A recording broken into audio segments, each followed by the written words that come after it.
The crystal glasses clinked against fine china as Sarah Thompson, my sister, hosted another one of her elite family dinners.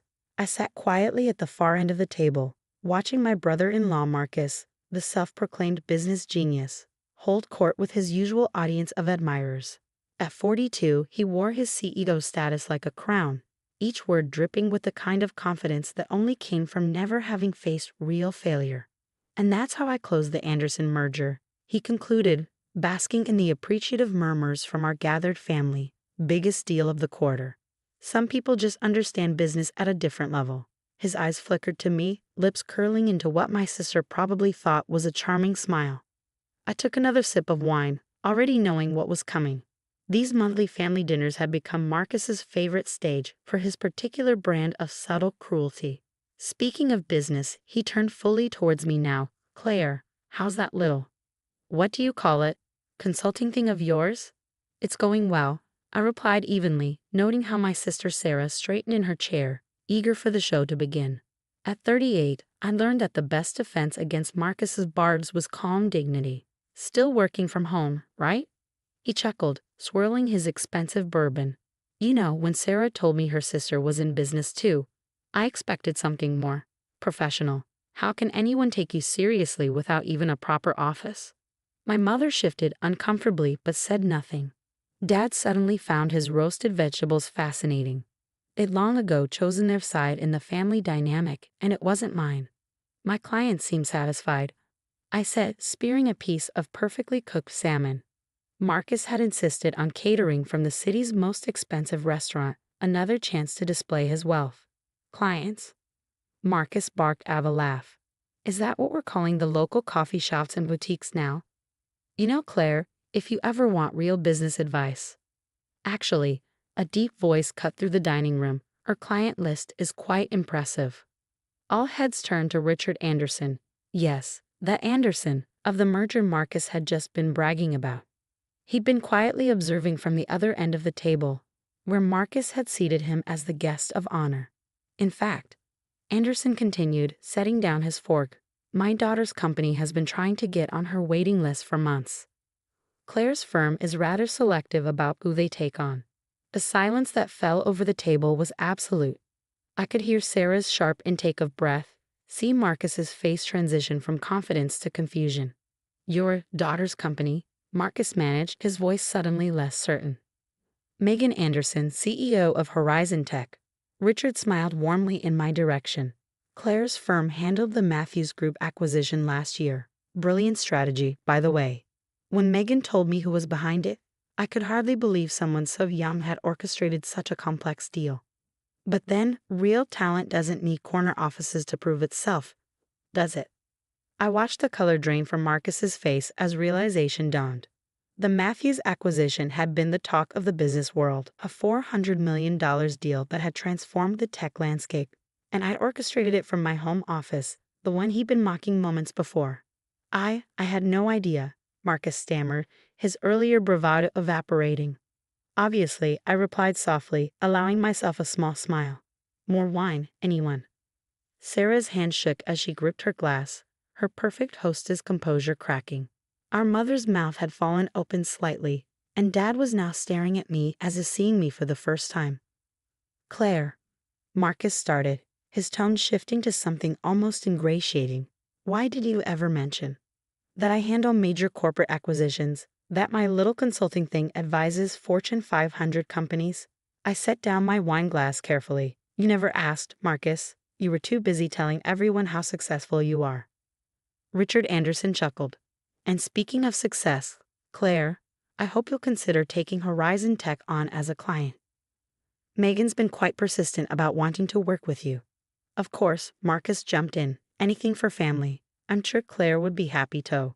I'm afraid my schedule is quite full, I interrupted smoothly. But Mr. Anderson, please tell Megan to have her team send over the proposal. I'll review it personally. Marcus's face flushed red. The Anderson merger he'd been bragging about minutes ago, his biggest deal of the quarter, was worth less than half of what I handled for Matthews. And now his direct line to Richard Anderson was watching me with obvious respect while barely acknowledging Marcus's presence. Claire, Sarah found her voice, though it trembled slightly. Why didn't you tell us? All these years. Tell you what, Sarah. That while you and Marcus were mocking my little business, I was building one of the most respected consulting firms in the industry. That the home office you love to ridicule has closed deals worth billions? I dabbed my lips with the linen napkin. Would you have believed me? Or would you have just found new ways to diminish my success? The truth hung heavy in the air. They wouldn't have believed me. They'd been too invested in their narrative of Marcus as the family's business genius and me as the struggling younger sister who couldn't quite measure up. But your clothes.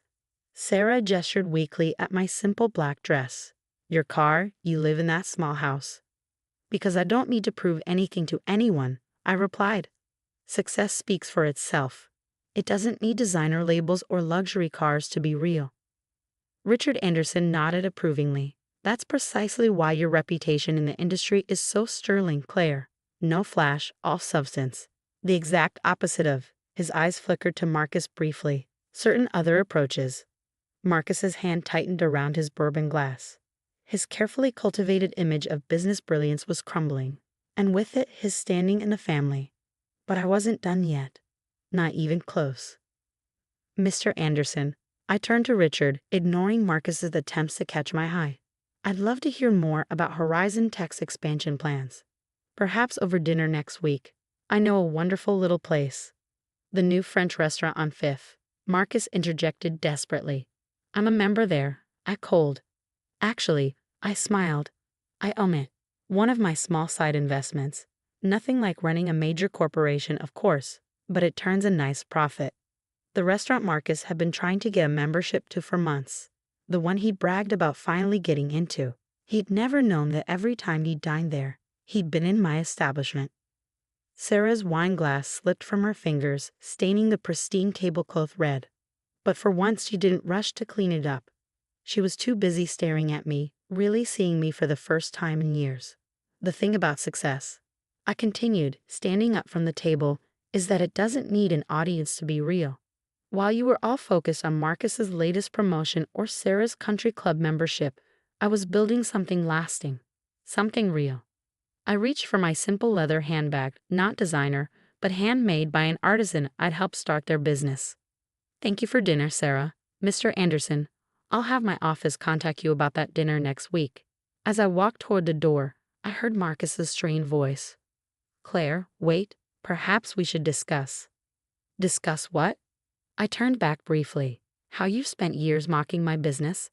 How you treated me like a failure because I didn't brag about my success? Or maybe how you're suddenly interested in my little consulting thing now that you know who my clients are. The silence was deafening. Sarah had sunk back in her chair, her perfect dinner party in ruins. Our parents were looking anywhere but at me. And Marcus looked like a man watching his carefully constructed world crumble. Send me the dinner bill, Sarah, I called over my shoulder. I know how Marcus hates to spend money on family charity cases. The door closed behind me with a satisfying click, leaving them to digest not just their expensive catered meal, but the realization that they'd spent years underestimating exactly the wrong person. And this was just the beginning, because what they didn't know, what Marcus was about to find out, was that his company's upcoming merger, the one he'd been counting on to secure his position as CEO, was about to face an unexpected complication. One that had everything to do with the sister-in-law he dismissed for so long. The morning after the dinner party, my phone exploded with notifications. Text messages from Sarah, voicemails from Marcus, even emails from my parents, all suddenly desperate to clear up any misunderstandings. I smiled, remembering Marcus's face when Richard Anderson had revealed who I really was. But I wasn't interested in their belated attempts at reconciliation. I had a merger to stop. You see, what Marcus didn't know, what he'd been too arrogant to investigate, was that his company's upcoming merger wasn't just another deal. It was a carefully orchestrated plan, one I'd been developing for months. Claire, my assistant's voice came through the intercom of my home office. Yes, the same one Marcus had mocked. Mr. Anderson is on line 1. I picked up the phone, settling into my ergonomic chair. My little home office might not have impressed Marcus, but its technology rivaled any corporate headquarters. Richard, good morning. Claire, his warm voice filled the line. I must say, dinner last night was enlightening. Your brother-in-law seems to be having quite the morning. He's been trying to reach me since dawn. I could imagine. Marcus's entire career hinged on this merger, the one he thought would cement his position as CEO, the one he'd been bragging about at every family gathering for months. Has he figured it out yet? I asked, pulling up the merger documents on my triple monitors. Not yet, Richard chuckled, though he might want to take a closer look at who's been quietly buying shares in his company over the past 6 months. Ah, yes, the investment firm that had been accumulating a significant stake in Marcus's company, the one operating through a series of shell companies, the one that through a complex web of corporations belonged to me. Claire. Sarah's name flashed on my phone again. I declined the call. Your sister seems persistent, Richard observed. They all are, now that they know. I signed off on another document, watching as my ownership percentage ticked up another fraction. Amazing how success changes people's perspective. The next few days were a symphony of panic from Marcus's corner. He finally started digging into the merger details, probably hoping to impress me with his business acumen. Instead, he discovered something terrifying. His company was being systematically purchased by an unknown entity. You have to help me. He cornered me outside my favorite coffee shop, not coincidentally, one of my first consulting clients. Claire, whatever bad blood there is between us, this is my career we're talking about. I took a sip of my artisanal latte. Funny, I thought it was just a little coffee shop last month when you mocked me for helping them expand. I was wrong, okay. He ran his hands through his perfectly styled hair, messing it up in a way Sarah would have hated. I was arrogant and stupid, but please, if this merger falls through, then what, Marcus? You'll have to work your way up like everyone else. Start something from scratch. Build a business without writing on your family name. His face paled. We both knew he'd never built anything himself. His CEO position had come through connections, not competence. The same connections he used to belittle me at every opportunity. My phone buzzed again. A notification from my legal team. Another block of shares acquired. We were getting close. The board meeting is next week, Marcus said desperately. They're expecting me to present the merger details. But this unknown buyer, if they gain controlling interest, then you'd be answerable to them. I finished for him. Imagine that. The great Marcus Thompson having to justify his business decisions to someone else. The realization dawned in his eyes slowly. Claire, the buyer, it's not. My phone buzzed again. A text from Richard Anderson. Megan's team just sent over the Horizon Tech proposal. Impressive plans. Shame about Marcus's company. They would have made a good partner if their leadership was different. I showed Marcus the text. Watched as the last pieces clicked into place. You're going to destroy everything I've built, he whispered. No, Marcus. I'm going to show you what real business looks like. I stood up, smoothing my simple but immaculately tailored dress. The board meeting is at 2 p.m. next Thursday, correct? Don't worry about preparing anything. I'll be handling the presentation. The week that followed was chaos.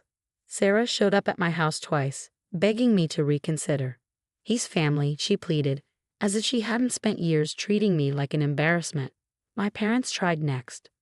Think about what this will do to the family name. Dad argued.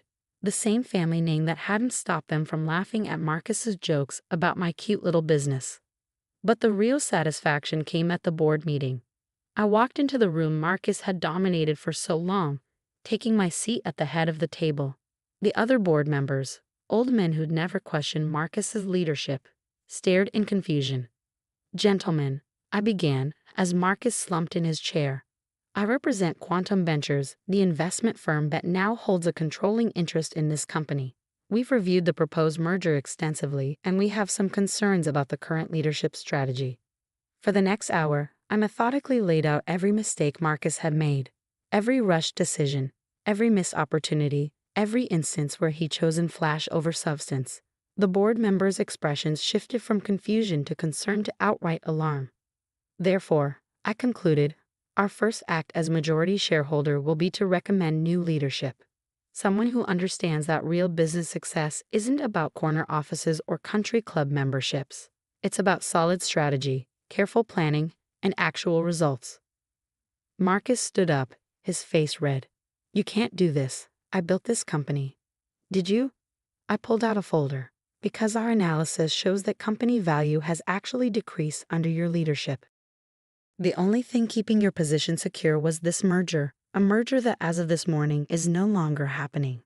The board erupted in chaos. Marcus tried to speak, but his voice was drowned out by angry shareholders demanding explanations. I sat quietly, watching years of his carefully constructed facade crumble. "Oh, and Marcus," I added as he headed for the door, his career in shambles. "You might want to start looking for a new country club membership. The one you have is about to be discontinued." The aftermath was everything I'd planned for. Marcus was forced to resign, his reputation in tatters. Sarah's social circle, the one she used to mock my simple lifestyle, suddenly discovered that the sister they dismissed was now controlling one of the city's largest companies. My parents called a family meeting, probably hoping to salvage something from the wreckage. I attended out of curiosity. "You've made your point," Mom said, her voice trembling. "Surely we can fix this as a family." I looked around the table. Marcus, without his designer suit and corporate swagger. Sarah, her perfect image tarnished by association. My parents finally forced to acknowledge that their golden couple wasn't so golden after all. "Fix what?" I asked calmly. "I simply did business. Isn't that what Marcus always wanted? For me to understand real business." "But it's destroyed him," Sarah protested. "His career, his reputation." "No," I corrected her. "His arrogance destroyed him. His need to diminish others to feel important. I just showed everyone what was already there." I stood up, gathering my things. "The company will do better under new leadership. The shareholders will be happier, and Marcus, well, I hear there's good money in running a home-based business. If you can handle working without a proper office, that is." The irony wasn't lost on anyone. 5 years later, the company had doubled in value under new leadership. I'd merged it with Horizon Tech, creating one of the largest tech consultancies in the country. Marcus had tried starting his own firm, but without his corporate title and family connections, he discovered that business success required more than a corner office and an expensive suit. Sarah still hosted family dinners, though they were considerably less grand now. Sometimes, when I attended, I'd catch Marcus staring at my simple clothes and modest lifestyle with new understanding. He finally learned what I'd known all along: real success doesn't need to announce itself. The small home office where I built my empire remained unchanged, but now, on its wall, hung a framed photo from that last board meeting. Marcus's face, as he realized that the sister-in-law he dismissed had orchestrated his downfall, was a masterpiece of karmic justice. Because sometimes, the best revenge isn't just success. It's success they never saw coming. As for me, I still prefer working from home, still drive my reliable car, still live in my comfortable but modest house. But now, when Marcus passes me in his much-reduced circumstances, he understands a fundamental truth. True power isn't in what you show, it's in what you know. And I'd known, all along, exactly what I was building.